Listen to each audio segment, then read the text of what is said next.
Welcome to Founders Future, a podcast powered by Closers.io, where we dive into the journeys of innovative entrepreneurs and explore the road ahead for them and their companies. I'm your host, Ammar, and in each episode, we uncover the stories behind impactful ventures, the challenges faced along the way, and the strategies driving their future growth. Today, we are absolutely thrilled to have Sabrina Walker Hernandez, the president and CEO of Building Better Boards, a consultancy transforming nonprofits through board development and fundraising strategy. With a Harvard Business School pedigree and a legacy of growing the Boys and Girls Club, Sabrina is empowering missions that matter. Sabrina, welcome to Founders Future. Thank you. And I want to publicly say, and I know I've told you continuously, thank you for your grace. I really do appreciate your grace. It's been a challenge to get this done, and you have been so gracious throughout the process. So thank you. I'm glad that we can finally make it happen. Yeah. So take us back to the beginning. I always like to start from before you started your company. What made you decide? What was the inspiration behind starting Building Better Boards? And what were the gaps/problems that you were looking to solve in the market? So it was a couple of things that inspired me to start Building Better Boards. One was I spent 20 years in the nonprofit industry running a Boys and Girls Club. Prior to that, I was in the military. So I've been doing service for a long time. But one of the things that really inspired me to start this company was when I was a CEO, it was very overwhelming, sometimes very stressful, as with all jobs, right? A number of jobs. But when you are a CEO of a nonprofit, you are literally working with limited resources. And so in 2018, right as I was anticipating retiring, I got diagnosed with two blood cancers. One was Hodgkin's lymphoma, and the other one was multiple myeloma. And I went through 10 months of chemo and went through a stem cell transplant. And when you get diagnosed with cancer, you start to ask what brought it on. And they say that Hodgkin's lymphoma is like the middle class cancers brought on by stress, right? And so I just started saying I knew I was stressed out, but I kept pushing through anyway. And when you are diagnosed with multiple myeloma, you do have the opportunity to get a stem cell transplant. And so I was in a hospital for 30 days. I had nothing else to do, just me and the doctors. So I decided I wanted to launch this company because I did not want anyone else to experience this stress and feel alone because I had a family. I had a Boys and Girls Club of America, the big corporate. I had someone that I could call like a consultant. I could call a fellow CEO if I needed a template document. I could call on someone. We had a whole intranet. And I started to really think about what about all those CEOs out there that are founders who don't have that type of resources? What are they doing? And I thought, I need to fill the gap for that. And that's how I started my company from a hospital bed. Wow, that's truly inspirational. And congratulations, by the way. I'm happy to hear that you recovered from both of them. I am in full remission from the Hodgkin's lymphoma. Multiple myeloma, there's no cure for. I get up every day or every night. I take my chemo pill, and I've been doing that for 6 years. I'm beyond the 5 year window, and things are looking good. Some people are like, wow, I can't believe that. But my whole thing is I have survived and continue to survive for a very specific purpose, and that is to help those who are trying to build their dream team, whether it's a board or their leadership team, really fulfill that goal to live their purpose. Because in allowing them to live their purpose, they're allowing me to fulfill my purpose. That's so powerful. Yeah. And I have to say, from all the interactions that we've had, you always radiate this positivity, this amazing light. And I Even just, when I'm in crisis, huh? yeah, for You've sure. seen it. No, it's amazing and it's a testament. And I'm a big fan of Dr. Joe Dispenza. I don't know if you've ever heard of him, but anybody who hasn't listened to him, you have to listen to Dr. Joe Dispenza on Impact Theory. It's a 30-minute podcast. And I bought his courses, and he talks a lot about the power of the mind to heal the body and the power of energy to heal Yes. the body, positive emotions, elevated emotions, gratitude, love, joy. And yeah, congratulations on that. Thank you for that. I'm going to go and actually listen to that because that is one of the things that they tell you. Like the half of the battle is in your mind. And if Yeah, you can get your mind, you will be okay. And I truly believe that. So thank you for affirming that for me. of course. And I'm going to send it to you afterwards and make sure you listen to it because it's very powerful. Let's shift over to the business you have right now, the consultancy firm. Who do you ideally work with? Who do you love to work with? And what are the services that you offer them? I ideally work with leaders who know, I guess, leaders who are scaling. They have hit a certain point. Nonprofit, particularly a nonprofit leader, because that's why I got into this. They are right about at $1 million budget. They're scaling. Their staff is changing. Their staff is struggling a little with the change. Their board, in particularly, is struggling. People often use the term we're transitioning from a working board to a fundraising board, and those are the types of languages that they use, or that team that is growing and they're experiencing challenges, again, challenges around growth, challenges around scaling, because responsibilities look different. And when I offer my services, I'm really working with those type organizations, those boards who are changing, those boards that are in transition. I am working with organizations and their leadership staff that are changing and transitioning.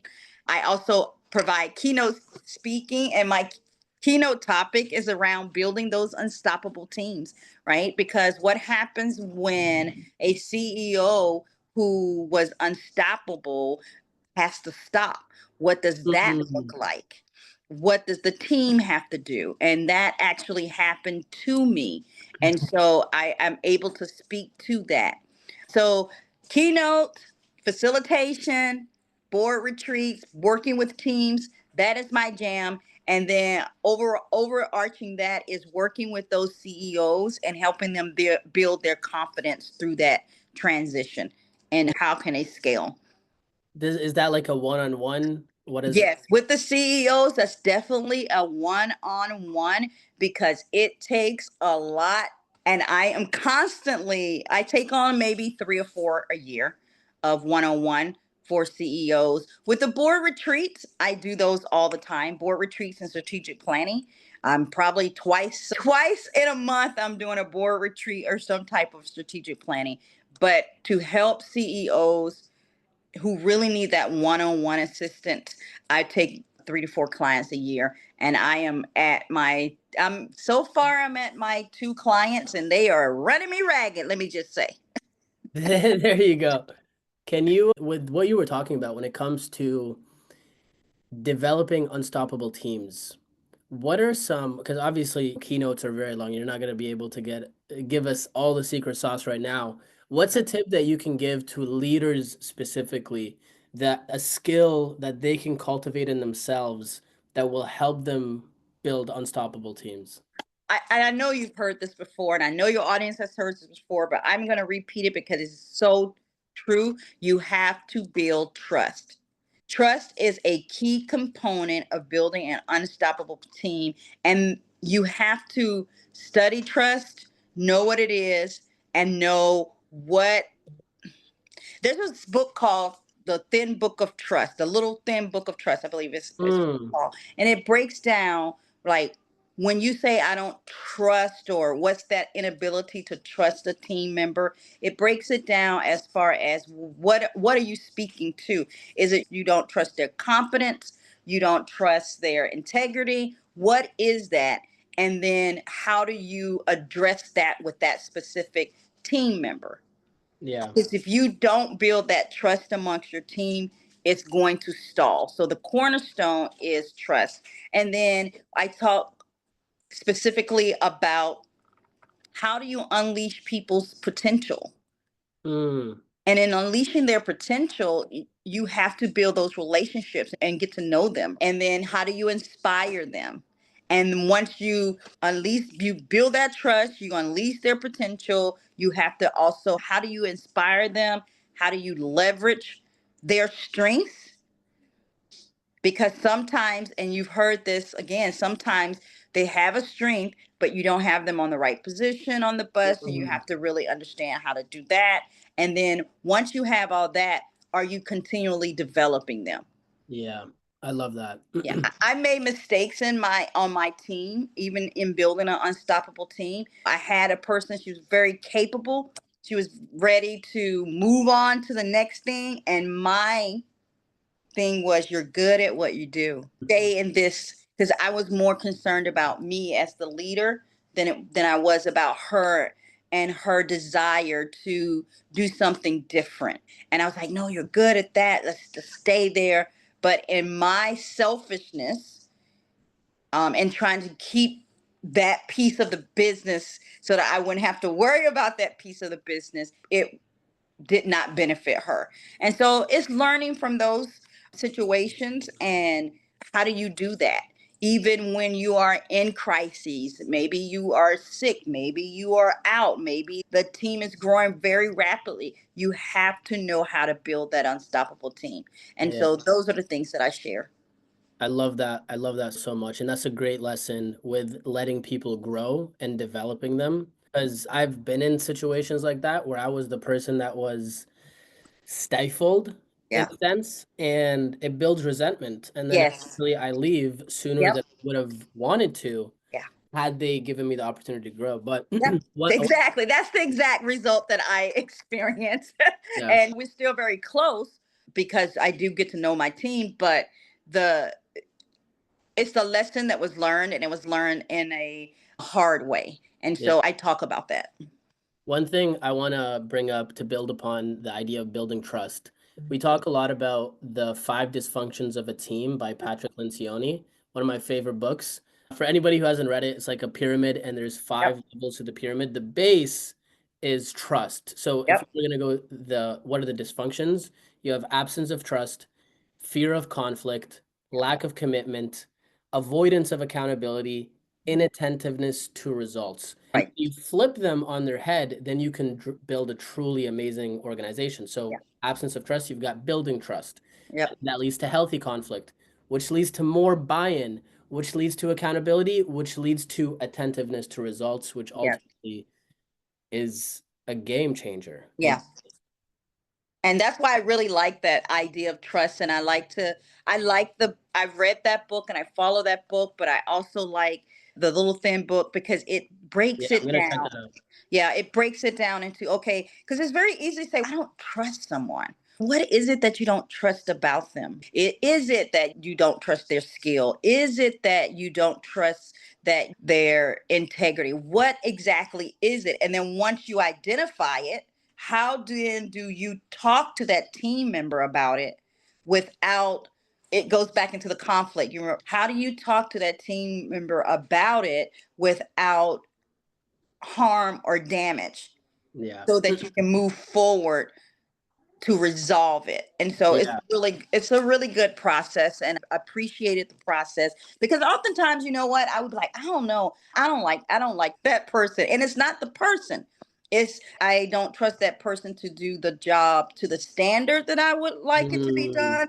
And if that's the case, then you need to explain what the standard is as yeah, opposed to eternalizing it. And then if you realize that they can't hit that standard, then that's when you have to have a hard conversation. But it's not glazing over those things and not addressing those things. You right, have to be able to hold your team accountable, but in a way that they understand that it is for their betterment and for the betterment of the organization as well.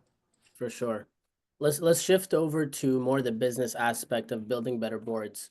How do you generate leads for the clients that you work with? Oh, this is it's for the clients that I work with or for myself? Let me Like ask. for Okay. yourself is what I meant. Okay. So I want to say, because the clients that I work with and how I have been able to acquire my clients, it's a long journey. I'm going to take you on the journey with me, right? So when I started my business back in 2019, I really had somewhat of imposter syndrome because I had spent all of this time in service, whether it's service military, whether it's nonprofit. And I thought my business acumen is not where I want it to be.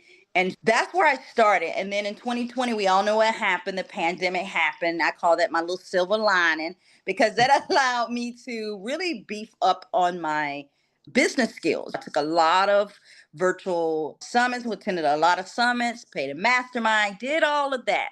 And one of the key things that I found was a couple of things. And Ammar, I know you read and you've cited some books, but I did a couple of things. One is, well, one lesson that I learned is whatever you do it at least 100 times before you say this is not going to work. Yeah. So I started out with blogs. And Okay. I wrote a blog every week for a whole year. I had 200, I was in. And I realized, okay, blogs might not be for me. It was not Yeah. leading to anything. And so then I love facilitating. It's a part of the services that I provide. And so I said, okay, I'm going to do webinars. Let me tell you, the first webinar I did, 0 people showed up. Yeah. I know it happens, but I'm saying this because I want people to understand it doesn't happen overnight, right? Yeah, it's part of the story. It's a Yeah. part of the story. 0 people. So I was like, I'm doing it anyway. I got on. I didn't even know Zoom existed at the time. But if you go back, I have a YouTube channel that has a pretty good following. If you go back to it's my most viewed YouTube. Actually, it was on strategic plan, and I get so many comments on it. But if you go back and you look, I literally, y'all, I had to re-record this because the video wasn't working. Now I know I didn't have to explain that. It wasn't live, but I didn't know at the time. And so I did my webinars, by the time I really established about the 95th time, I had like between a 50 to 70 people showing up, which is not bad. They were showing up live. But that caught the attention of certain companies in the Mm. industry. And so now I don't do my own webinars. I am paid to be on other people's stages to do Mm. their webinars. And they have a huge crowd, maybe 1,000 people show up at any one given webinar. And that has been a real lead generating avenue for me Yeah. on other people's stages doing their webinars. First, I get paid to do the webinar, and then I get clients from the webinar. So it's like a double win. And when I first started my webinars, again, I'll go back. I started a YouTube channel because I needed somewhere to hold the videos. My Yeah. computer was like, girl, come on now, we can't memory. So I was like, okay, well, let me just let me just put these on YouTube over here, right? And Park them. I just park them over here. And my YouTube channel started really doing well. And I was like, how did you hear about me? I remember my first strategic planning job that was not in Texas, was in Ohio. And shout out to Beacon 360 Beacon Management. And I was like, how did you find out about me? And she was like, oh, on YouTube. You had a great strategic plan video. And I was like, oh, it's working. And it was just literally for storage. And I was like, oh, people are actually watching. Okay, this is good. So I get them through other people's stages. I have my own stages, YouTube, and referrals. Referrals will always be king. You serve your clients and they will refer others. And so Yeah. that's how my leads are generated. I am putting out a book. The birth date of my book should be by June 30th. It is at the editors right now. They're designing the cover. And so Awesome. I'm taking that on the road, and that's going to be a part of the lead generation. I'm doing a keynote in Virginia at the Virginia Fundraising Institute on July 27th in Williamsburg, Virginia. So I'll be selling from the stage with the book I at that love that. time and using that as a lead generation. Because, and you know this because this is your business, this is what you do, but they say the book is the new business card now. And Yeah. so so I said, okay, this is where the blogs came in. I Yeah. wrote Yeah. all Yeah. those blogs It and I used them and turned them into a book. I love that. I love that so much. And this is actually something I was journaling about yesterday. The idea that everything that happens to you in life, everything that you do, even though it may not seem to yield to anything at that particular time, it's building your character into Yeah. something bigger.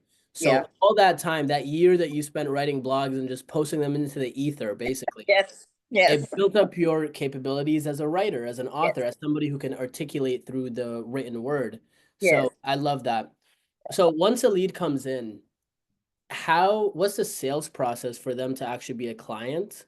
And Yes. is that something you run yourself or do you have a team? So I have one virtual assistant that helps me with things, but I really use a lot of tech to help me streamline that. And so what I generally offer is I want people to grow. So I'm going to tell you the whole story, right? Yeah, So at first, I offered a 30-minute strategy session, like consultation, a free 30-minute consultation. I got would it. do the webinars. I would offer the free 30-minute consultation. They could sign up for that using whatever platform you want. And then from there, I would help strategize and go into, and then at the end, I say, this is the services that I provide. I will tell you, initially, I was horrible at it. My coaches, girl, you're giving everything away in the 30 minutes. Why would they want to talk? Yeah. Why would they want to sign anything with you if you're giving them all the goodies up front? But remember, my motivation is to help people. Yep. And that motivation was if you're struggling with your board or you're struggling with this or a fundraising, like I've done that for 20, I have 30 years. Here's the solution. And now I have evolved and they are more, and I think this was a book that maybe I read by Seth Rogen. I can't remember, but they're 20-minute discovery calls now, Yep. is where I've evolved to. And if they're 20 minutes, you can do it. You can do 3 of those in a 60-minute time. Whereas if you're doing 30 minutes, that's only 2 calls. You can get 3 done, and you're doing discovery. You're trying to see if it's an alignment there, more so than trying to strategize and solve a problem. So I have evolved. I have learned. That's Yeah. where I'm at right now in And this then process. do you book them onto a longer call or do you just like email a proposal after the discovery call? Yeah, and so usually this what I've set up on the back end is depending on what they are needing from me, whether it is coaching, like the executive coaching, or if it's facilitation, or if it is like board retreat. I have 3 different identified links, and whichever one they pick when they schedule, that kind of tells me what they are needing, right? And so as we doing through that discovery calls, once that is identified, then I will send them what is accordingly, whether it is a proposal because they want like a board retreat, or if it's a keynote, or is it coaching, depending on what it is that they need and what we discover during that call, then the track that they go on is customized for them. Awesome. What do you feel like right now is the biggest challenges you're facing to scaling the company further? Ooh, that is a very good question because, and how do I want to answer that question? The way I want to answer that question is when I first jumped on this journey, I said I was building an empire, right? And I soon realized I didn't want to build an empire, that I wanted to be more boutique because of my health journey. But at the same time, I want to help as many people as possible. So, one of the challenges that I realize internally that I have, and it even goes back to my days when I was a CEO of a nonprofit, is I am not good at creating like a follow-up or CRM system with potential customers. Like I can knock out a proposal, I can Yeah. do all of that, but then when it comes to the follow-up, and I'd be like, oh yeah, if someone I did a proposal. This is all on air. You recording this and everything. So I had a customer that yesterday she's, oh, my board approved the proposal. And I was like, I had forgot I had even done the proposal. So That's it's the, hilarious. yeah, yeah, it's getting those You systems in gotta place. track that. The I fortunes know. and the follow-ups. Yes. The You fortunes. asked me what my challenge was. That's my I challenge. respect it. I respect it. That's the challenge. And I'm like, I have to do a better job. I have to do a better job or figure out how I can have my virtual assistant, my VA help me do a better job in keeping track of, where they are, where the lead is in the progression. Yeah. Because Do you that has been eventually, challenging. yeah. Do you eventually want to scale this to a point where you have a sales team running the sales? Maybe you have coaches underneath you. What's the idea there when it comes to the vision? I do say this. I say that I would love to partner with people, not necessarily scale to where they are within my company, but to have some strong partnerships and MOUs and that type. Not necessarily, I am not building an empire. And so when I think of that model, I think of building an empire. Whereas when I think of more of a partnership and collaboration, I look at what who's out there whose skill set complements mine. And it's Mm, not something that I do, but I trust them as a partner. And perhaps we can go in a proposal together, or I can refer my client to them to say they need this piece from you. yeah. And then I also think about the capacity of the clients that I work with. So it's a layered question, but I do know I'm not building an empire. That's what I do know. So, do you feel like you've tapped out on capacity right now with the amount of clients you can work with? I don't feel like I've tapped out on capacity because, like I said, I only take on 4 coaching one-on-one clients in a year. And when I take those, and I know I can hear your thoughts going, and I've tried group coaching. I've tried group coaching. It gives me no joy. I know as a business decision, group coaching would probably impact my revenue better, right? But I had group coaching, and here's the thing. I care if people show up. If you've come to a decision where you are investing your money because you want to solve this problem and you pay this, but then at some point in the process, I've had people pay and not show up for first sessions. I've had people pay and will show up sometimes when it's group coaching. I don't like that.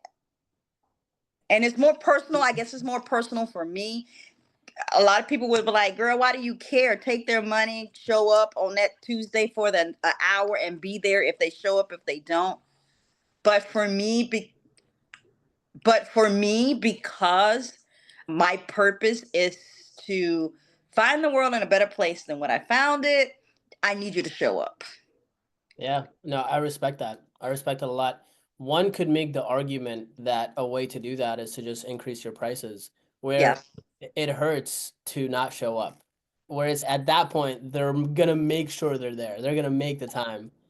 Yeah. that's that's true. I have to look at it like I Yeah. have to look at it a different way. Let's go into a quick closing lightning round. I'll rattle off some questions at you, and Okay. you tell me the first things that come to mind. Ooh, okay. What's one tool or resource that's been a game changer for you in business? I'm gonna say something strange. I like Capwing. I hate to call it a platform, but I do. I like Capwing. It's a video editing software, and it's a game. I love it. It really helped me change my video level, so I like it. Awesome. What's the best piece of advice you've received about scaling your company?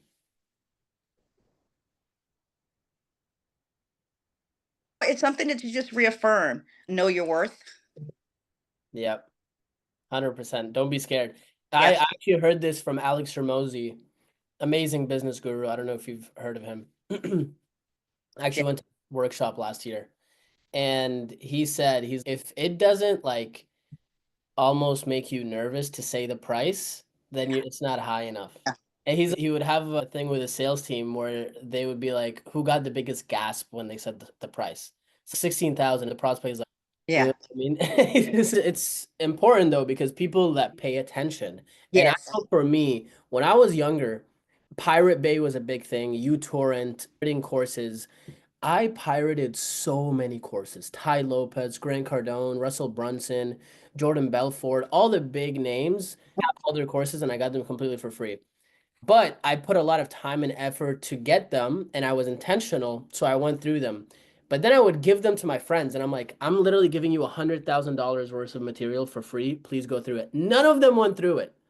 Not a Yeah. single person. So people that pay attention, and I'm a big proponent of masterminds. I'm approaching like over six figures in just coaches, consultants, Yeah. and things. And it's a game changer. It is. I did a great mastermind last year, and it what I learned in that mastermind, I'm executing this year. Awesome. I love So that. it's good. I believe in investing in myself. I just have to, I'm evolving. We're all Yeah, we evolving. are. And this was meant to be because you are saying exactly what I need to hear at the time that I need to hear it. Yeah, I love that. What is, if you could go back to your past self when you were starting the company and just whisper something in your ear you wish you knew at that time, what would that be? Get on other people's stages as Okay, quickly as possible. I Yeah. like that. And post on YouTube more often. Yeah. Yeah. And post on YouTube more often. I'm going to say something else. Don't waste your time on Facebook. I wasted my time on Facebook. You know, they Like had to say, ads? no, not the ads, but when you just said masterminds and doing all that, I did that. And what they said for social media, the advice was pick a platform, and whatever platform you pick, you go all in on that platform. And so for me, my choice was Facebook, not because of business reasons, but because that's where I felt comfortable at. Mm. And so I went all in and I created a Facebook group. I have like over 16,000 people in my Facebook group. I nurture. They're not my ideal client. My Yeah. ideal client lives on LinkedIn and YouTube. Yes. Yeah, 100%. Yeah. And that could also come down to the messaging and the Yeah. Facebook banner and all that. But that's Yeah. neither here nor there. This has been very, very enjoyable. Thank you. What's the best way for people to get in contact with you? I did learn to do one call of action. So my call of action is just go to my website, buildingbetterboards.com. And from there, you will see all the ways to reach out to me. I'm pretty accessible. And so I enjoy talking to people. I think we all have experiences that we can learn from each other. And so feel free to reach out. I love that. And that's a great domain, by the way. So go to Building Better Boards. Yes. So that wraps up another inspiring episode of Founders Future. I want to thank you so much, Sabrina. We finally made it happen for Yeah. sharing your incredible journey and your insights with us today. Thank you. To our listeners, if you enjoyed this episode, don't forget to subscribe to Founders Future wherever you listen to your favorite podcasts. You can also find more resources and insights at closers.io, where we are dedicated to helping businesses accelerate their sales and marketing efforts through world-class systems and playbooks. One last thing, watch the Joe Dispenza podcast with Tom Bilyeu on impact theory. Until then, keep on climbing.